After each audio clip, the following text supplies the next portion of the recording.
Bendito Dios, gracias porque desde el arranque del día, al abrir nuestros ojos, y en lo personal me estás maravillando.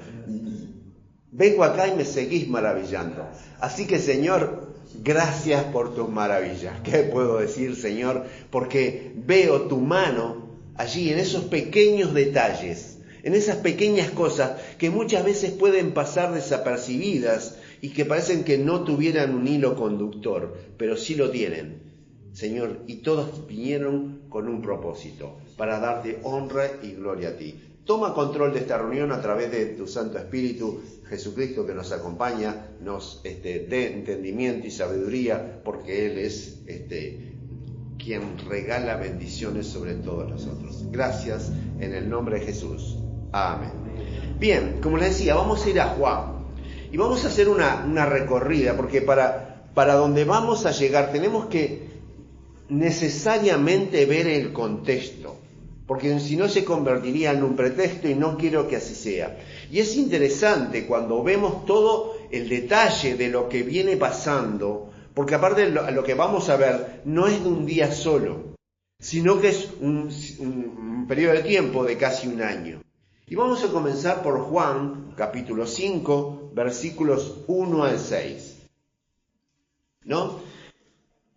Ya estaba Jesús haciendo cosas, ¿no? Y no quise, para no hacerlo muy largo, arrancar solamente a partir de aquí.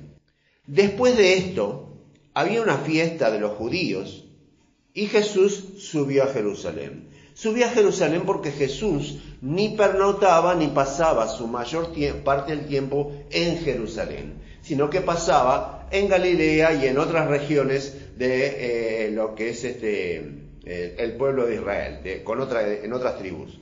Así que él subió porque para la fiesta había que ir a Jerusalén. Hay en Jerusalén, cerca de la puerta de las ovejas, un estanque llamado en hebreo Betesda, el cual tiene 5 pórticos. En estos yacía una multitud de enfermos, ciegos, cojos y paralíticos que esperaban el movimiento del agua, porque un ángel descendía de tiempo en tiempo al estanque y agitaba el agua. El que primero descendía al estanque después del movimiento del agua quedaba sano de cualquier enfermedad que tuviera.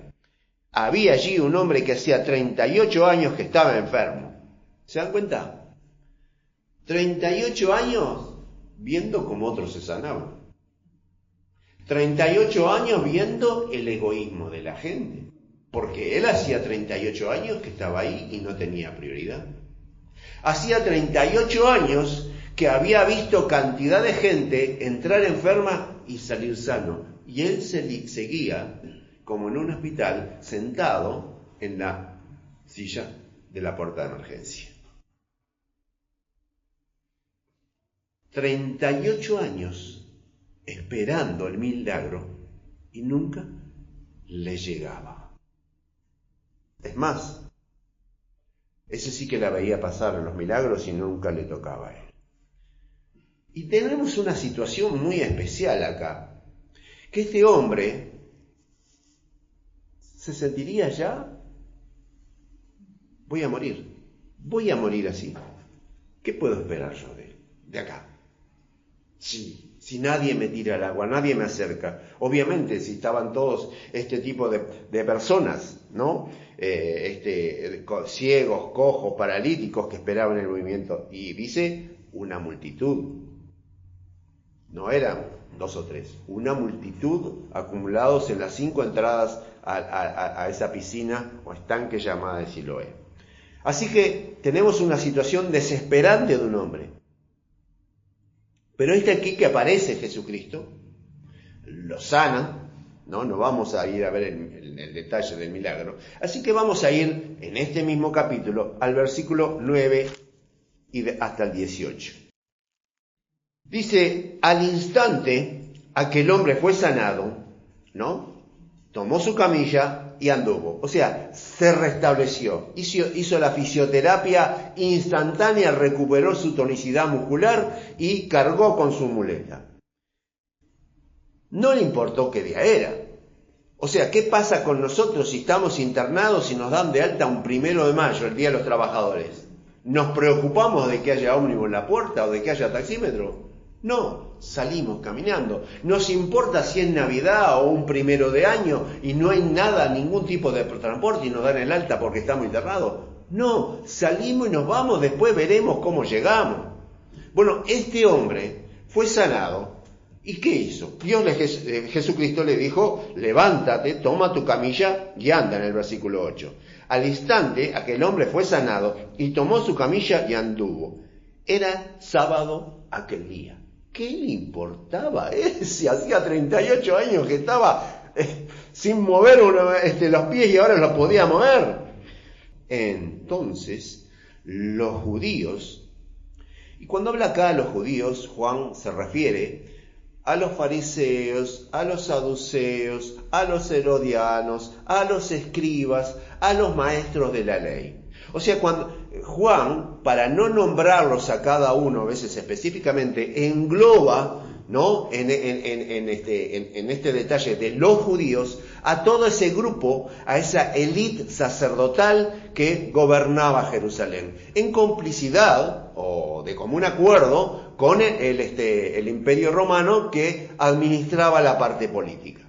Entonces tenemos que, acá en el 10 dice, entonces los judíos dijeron a aquel que había sido sanado, es sábado, no te es permitido cargar con tu camilla. No me diga que no lo conocían. Si hacía 38 años que el tipo estaba allí en el estanque de Betesda esperando ser sanado. Ninguno de ellos había pasado por el estanque de Betesda, nunca lo había visto. No lo habían visto cuando de mañana lo llevaban sus familiares y cuando de noche lo traían sus familiares. No lo vieron cuando su familia le llevaba comida al mediodía. No lo vieron. No lo conocían.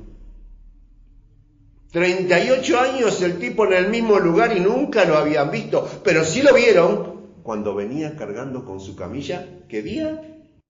Sábado.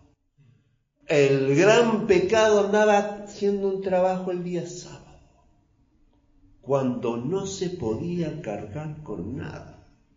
No se podía hacer un trabajo. ¿Se dan cuenta que era más importante celebrar el día sábado que celebrar la sanidad de un paralítico por 38 años? ¿Cómo a veces estamos más obsesionados en mirar las formas, en mirar lo que el otro está haciendo y no lo que está aconteciendo de parte de Dios? Dice, es sábado, no te es permitido cargar con tu camilla. Él le respondió, el que me sanó, él mismo me dijo, toma tu camilla y anda. Pero claro, miren, ustedes tienen toda la autoridad del mundo, acá yo se la reconozco, son lo más grande dentro de la nación de Israel, pero ninguno de ustedes me pudo sanar. Y apareció este hombre que yo no sé quién es, pero me sanó, me dijo que caminara, estoy caminando y me estoy llevando mis cosas para mi casa. Si él tiene autoridad sobre la enfermedad, debe tener más autoridad que ustedes, porque ustedes no tuvieron poder sobre mi enfermedad y él la tuvo. Entonces le preguntaron, versículo 12, ¿quién es el que te dijo, toma tu camilla y anda? ¿Dónde está? ¿Quién es? ¿Cómo se atrevía a decir? Pero dice en el 13, pero el que había sido sanado no sabía quién era, porque Jesús se había apartado de la gente que estaba en aquel lugar. Después lo halló Jesús en el templo. Miren el hombre, debe haber ido a llevar sus cosas a su casa y se fue al templo a dar gracias. Y le dijo, mira, has sido sanado, no peques más para que no te suceda algo peor. Entonces el hombre ahí conoció a Jesucristo. El hombre se fue y contó a los judíos que Jesús era el que lo había sanado. Como estaba inocentemente pensando que los toda esta élite sacerdotal quería conocer al que le había dado la sanidad, fue y les dijo, miren, ese señor Jesús que anda por allí. Dice, él se fue y lo contó a los judíos que Jesús era quien lo había sanado. Por esta causa, escuchen, por esta causa, toda esta élite sacerdotal que Juan engloba en judíos, perseguía a Jesús e intentaba matarlo porque hacía estas cosas en sábado. O sea que por violentar una tradición, ¿no? Que sí había que celebrar el sábado en ese tiempo, estamos de acuerdo, pero no a este punto, no llevarlo a este extremismo en que lo habían llevado. Entonces, a partir de ahí, dice, intentaban matarlo. ¿Cómo? Estos que se dicen discípulos de Moisés, estos que se dicen descendientes de Abraham, yo no creo que ni Abraham, ni Moisés, que lo hizo en su tiempo antes de entrar en contacto con el Señor, desearan matar a una persona. No, de ninguna manera. Así que Jesús le respondió, mi Padre hasta ahora trabaja y yo trabajo. Entonces, por esto, o sea, por lo que acababa de decir, los judíos aún más intentaban matarlo, porque no solamente quebraba el sábado, sino que también decía que Dios era su propio Padre, haciéndose igual a Dios. Entonces, ya están, esta élite sacerdotal, esta mafia de Jerusalén, estaba haciendo un complot. Estaban haciendo tratativas para cometer un homicidio. Eran los autores intelectuales de lo que después terminó en la cruz. ¿Está? Pero los autores intelectuales comenzaron a partir de acá a planear la muerte, porque Jesucristo hacía sanidades y para colmo de males las hacía el sábado. Continuamos. Juan, capítulo 6. El horno no estaba para bollos y Jesucristo se dio cuenta. Así que, ¿qué hizo? Si los invito a leer todo el capítulo 5, los 30 y pico de versículos que aún restan, están las discusiones de Jesucristo con los fariseos, con los judíos, palabras van, palabras vienen, tuya, mía, va, viene, es toda una discusión que es muy interesante. Síganlo porque se van a dar cuenta cómo hay una discusión y cómo hay un progresivo calentamiento, especialmente en los ánimos de los judíos, a tal punto que Jesucristo llega un momento que le dice, me están faltando el respeto, porque se habían pasado ya de la raya en la manera que lo estaban tratando. Y eso está en Juan 8, que no lo vamos a ver, pero se lo cito para que aprovechen de leerlo. Pero sí vamos a Juan 6, 1, 2. Dice, después de esto, como ya querían matarlo, Jesús fue al otro lado del mar de Galilea, el de Tiberias, y lo seguía gran multitud porque veía las señales que hacía en los enfermos. Después de estar allí, cambia de lugar, se va para el otro lado y vemos en Juan 7.1 que dice lo siguiente, después de esto andaba en Galilea, pues no quería andar en Judea porque los judíos intentaban matarlo. O sea, que Jesús hizo lo que normalmente haría. Él se había convertido en el número 1 de los más buscados por esa mafia jerusalena.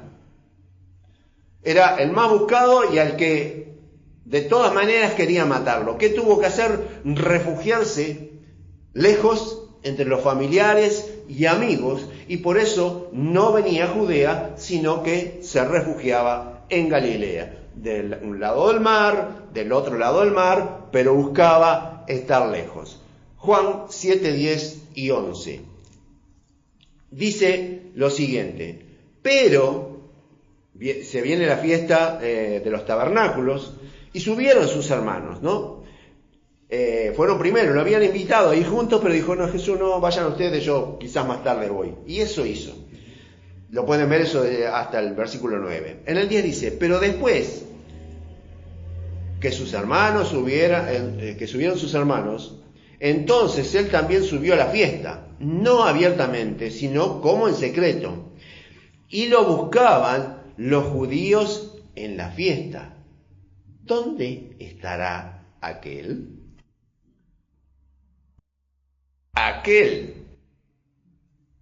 Aquel que andamos buscando, pero no lo nombramos. Aquel que nos hizo pasar un mal momento y se nos escapó de las manos. Aquel que tanta discusión trajo en nuestro grupo por hacer las cosas que hace.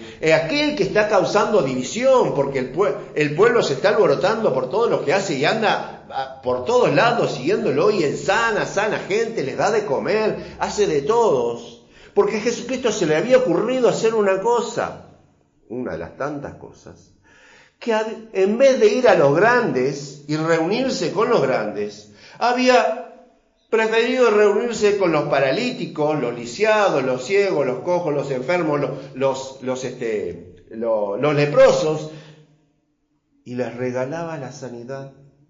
Les hacía regalos. En vez de tener banquetes con la ley sacerdotal, prefería darle de comer a 4 y a 5.000 personas en medio del campo, tener un camping, un picnic al aire libre, ¿no? Y no reunirse con la high society de aquella época. Se había salteado los peldaños, los escalones que llevan a la cúspide. ¿Ya lo había rechazado? Cuando Satanás mismo le dijo, si arrodillado me adorares, yo te voy a dar esto, aquello y lo otro. ¿No? Es más, seguía siendo fiel a su palabra, porque se seguía reuniendo con aquello que la sociedad no quería, por estar enfermos, por estar leprosos, por estar ciegos, por estar paralíticos. Y sepan que toda esa condición social, y más con un enfermo de 38 años, más como el ciego que vamos a ver ahora de nacimiento, generalmente esas enfermedades no traen prosperidad porque esa persona no produce. Es una carga para la familia. En aquel tiempo no había asistencia social. Entonces era una carga, era un problema para la familia, porque había que darle de comer, había que vestirlo. Juan 7, 25 y 26. Decían entonces uno de Jerusalén, cuando él subió y llegó, ¿no es este a quien buscan para matarlo? Era un secreto a voces. Pensaban que eran solamente los sacerdotes. Era un secreto a voces. Si todos decían, ¿no? ¿No es este aquel a quien buscan para matarlo? Pues mirad, habla públicamente y no le dicen nada. ¿Se dan cuenta? Vino a ese que dice que van a matar y está hablando públicamente y nadie hace nada. Nadie manda a ponerlo preso. Viene y dice lo que quiere y hace lo que quiere. ¿Cómo es eso? Nadie hace nada. En este pueblo nadie hace nada. Igual que siempre. Acá nadie hace nada. Bueno, acá en Jerusalén hace 2000 años pasaba lo mismo. Y miren ustedes esta reflexión burlona que hacían. ¿Habrán reconocido en verdad las autoridades que este es el Cristo? Qué sarcasmo que tenían en ese momento. Versículo 30. Dice lo siguiente: entonces intentaban prenderlo, pero ninguno le echó mano porque aún no había llegado la hora. 32. Los fariseos oyeron que la gente murmuraba de él estas cosas. O sea, el grupo mayoritario de estos judíos estaban ahí y enseguida les llegó el chisme. Enseguida se enteraron, enseguida fueron a ver si era cierto. Enseguida había alguno de menor rango que fue a presentarse, y quizás hasta de particular, a ver si realmente andaba Jesucristo por ahí. Y por supuesto que andaba. Pero no lo detuvieron. Juan 8, 1 al 6. Pero Jesús se fue al monte de los Olivos. Por la mañana volvió al templo. Todo el pueblo vino a él. Si todo el mundo ya sabía que estaba ahí. Cuando llegó Jesucristo al templo, la multitud se agolpó. Vino a él y sentándose les enseñaba. Entonces los escribas y los fariseos trajeron una mujer sorprendida en adulterio y poniéndola en medio le dijeron: Maestro, miren, lo tratan de aquel, no quieren nombrar su nombre, pero implícitamente su subconsciente les dice que realmente ese es su maestro. ¿Está? Lo tratan de aquel, pero ahí con todo respeto y ante la multitud que está, dice: Maestro, caramba, maestro.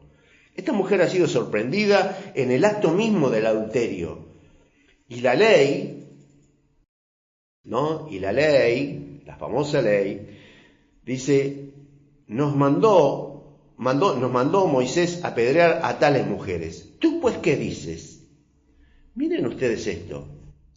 Esto decían probándolo, o sea, venían con una segunda intención, venían maliciosamente, venían incumpliendo la ley de Moisés, porque si habían sorprendido a los dos en adulterio, tenían que haber traído al hombre porque tenían que ser los dos apedreados. Ya estaban en falta, pero vamos a trajeron la mujer. El hombre se le escapó, era más fuerte, le dio un piñazo y se fue. La mujer no pudo. Y no había nadie tan rápido que lo alcanzara porque se fue corriendo. Pero sin embargo, Jesús estaba enseñando, pero ellos estaban ensañados con Jesucristo, porque estaban buscando un motivo para prenderlo. Dice, esto decían probándolo para tener de qué acusarlo. Pero Jesús, inclinado hacia el suelo, escribía en tierra con el dedo. Qué interesante, ¿no?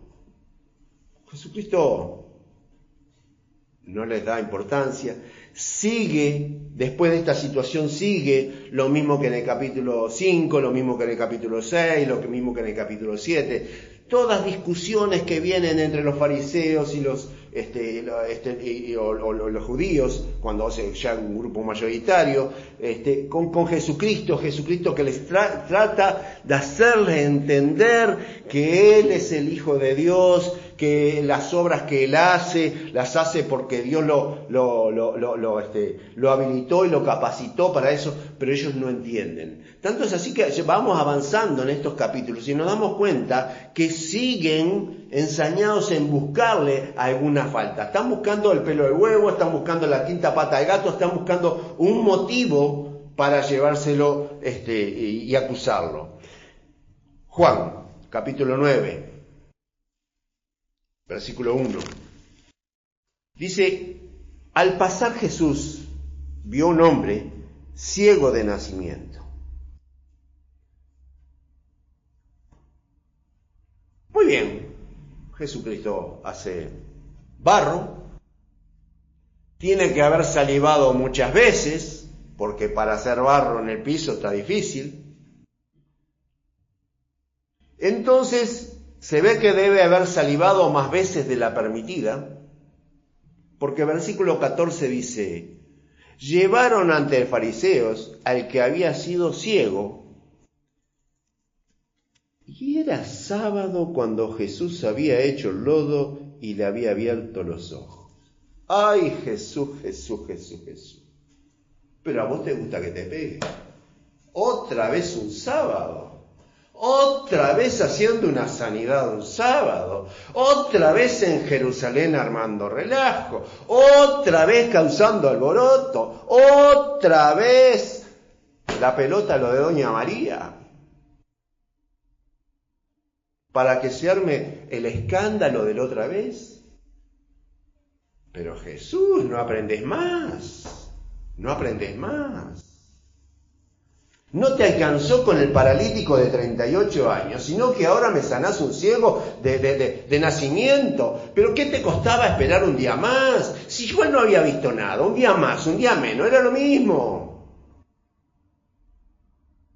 ¿Por qué no esperaste el domingo?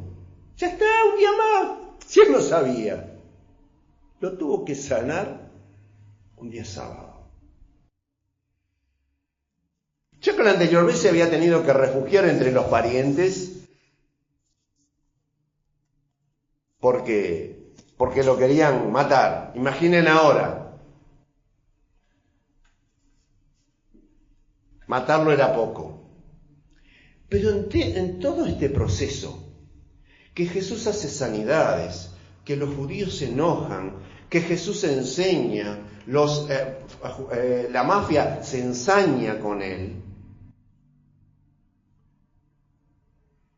nos encontramos que puede haber en este proceso muchas personas a lo largo de la historia, inclusive también nosotros, de los que estamos presentes y quizás algún día estuvimos en ese lado, oponiéndonos a Jesucristo, buscándole siempre el pero en la iglesia, pero los pastores, pero la música que hay ahí, pero en las reuniones que hacen, pero que hay que estar allí los domingos y que hay que estar para las reuniones de damas y para las reuniones de hombres y que para las reuniones de niños y que tenés que andar cargando con la Biblia y que tenés que dar la ofrenda y andás a ver con el dinero con qué hacen y andás a ver en qué usan el dinero y poniendo obstáculos a lo que Dios te dice que tenés que hacer. Capaz que nosotros estuvimos, y probablemente todos estuvimos, y quizás algunos de los oyentes estén también en esa situación. Ahora, ¿por qué Jesucristo insistía y insistía en hablar con ellos? Si Jesucristo sabía de antemano lo que iba a pasar, pero también sabía de antemano lo que no mencionamos y que ahora quiero que ustedes vuelvan un poquito para atrás, al capítulo 8, versículos 30 y 31. Jesús sigue hablando con los judíos, ¿no? Y de ese grupo, dice en el 30, al hablar él estas cosas, muchos creyeron en él. O sea, era un grupo numeroso. El primero de los que creyó era Nicodemo. Y recuerden que Nicodemo dijo, sabemos. O sea que no era solamente él fue el emisario. Sabemos que un hombre que esté haciendo estas cosas tiene que venir de Dios.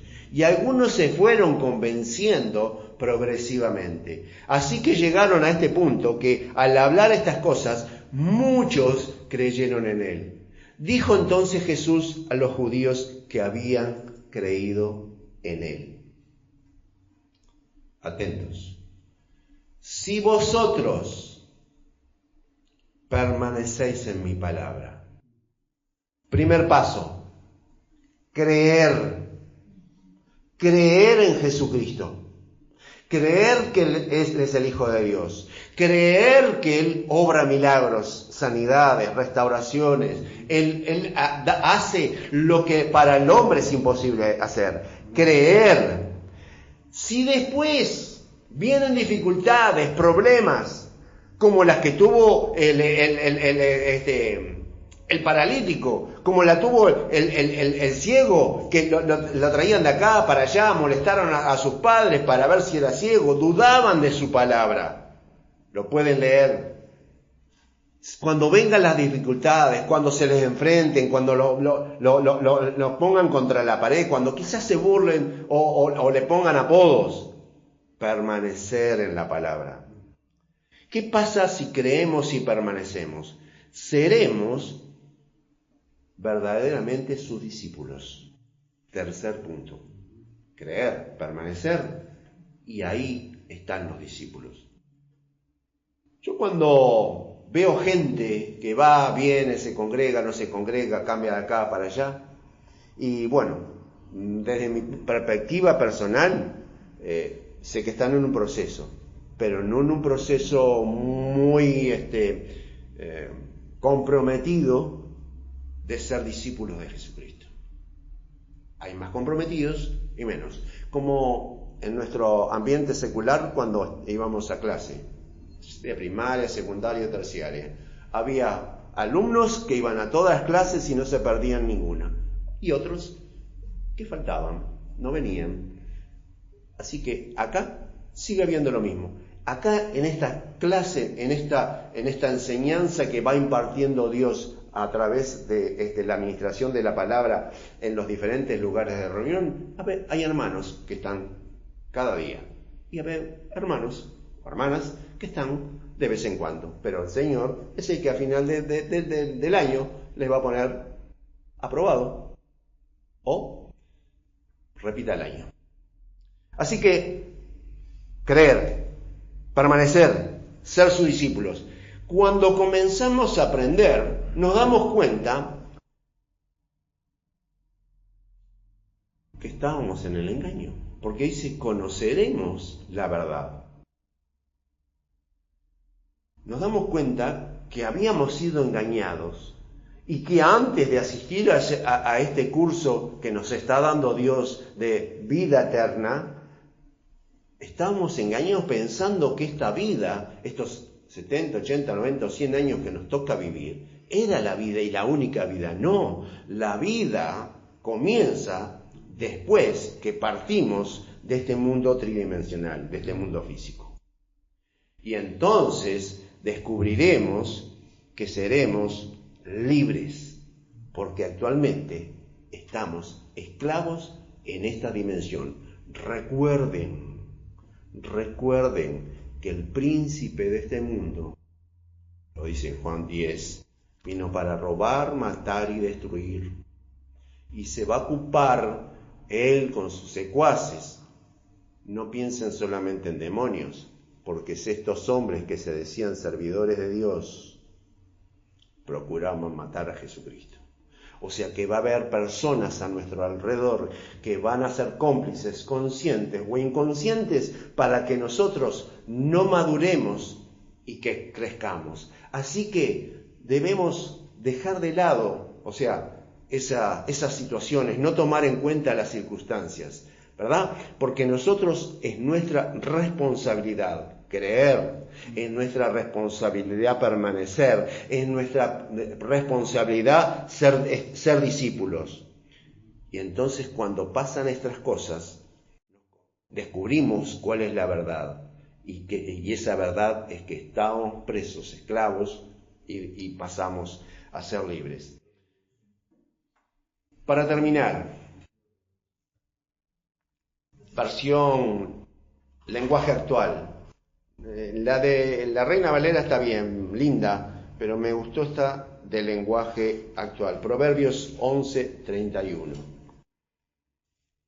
Si aquí en la tierra, versión lenguaje actual, ¿no? Si aquí en la tierra los buenos reciben su recompensa, ¿no? O sea, si aquí, o sea, en el futuro también, pero si aquí en la tierra los buenos reciben su recompensa, con más razón reciben su merecido los malvados y pecadores. Así que, hermanos, ni piensen, ni se le ocurra que están perdiendo el tiempo. Y a los que están fuera y no están viniendo, por favor no pierdan más el tiempo, porque aquí en la tierra y en la eternidad Dios les va a dar la recompensa que tengan merecida conforme a las decisiones que hayan tomado. Así que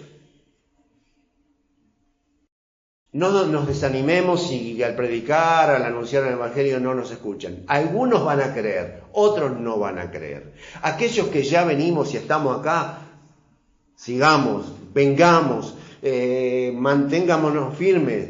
¿Por qué? Porque vamos a ir madurando y creciendo y descubriendo la verdad de que estamos siendo engañados. Una vez más, convivimos con otra especie sobre esta faz de la tierra que quiere destruirnos. Esa especie está fuera de nuestro campo visual y está dominada y es de una dimensión, no es de la dimensión que nosotros tenemos, pero es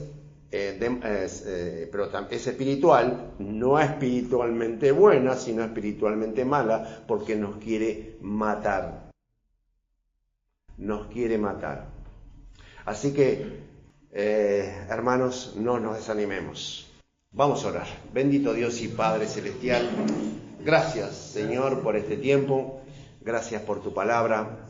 Gracias, Señor, por los que estamos acá, por los que están viendo a través de las redes. Gracias, Señor. Gracias por aquellos que van a tomar la decisión de decir, bueno, vamos a ponernos las pilas y vamos a comenzar a asistir.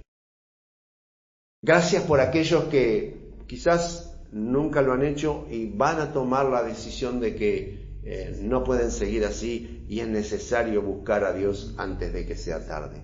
Gracias, Señor, por cada uno de ellos. Señor, y a nosotros, ayúdanos a permanecer. Señor, porque queremos ser tus discípulos. Ayúdanos a ser discípulos buenos y aplicados. Porque, Señor, queremos conocer la verdad. Señor, y la verdad no es suficiente con saber que estamos siendo esclavos de diferentes maneras, sino que la verdad es necesaria también para disfrutar de esa verdad, Señor, no solamente aquí en la tierra, sino también en la eternidad. Gracias, Señor, porque sabemos en quién confiamos, tú que haces lo que ningún hombre ha hecho, como lo estuvimos viendo acá recientemente, sanando y liberando de una esclavitud de enfermedad a dos personas diferentes, que fueron solo una muestra de todo lo que hiciste acá sobre la tierra. Gracias en el nombre de Jesús. Amén. El Ministerio Palabra de Vida desea conocerte. Síguenos en nuestras redes. Instagram, palabraDeVida.uy. Facebook, Palabra de Vida Uruguay. YouTube, Iglesia Evangélica Palabra de Vida. WhatsApp 094 226 411.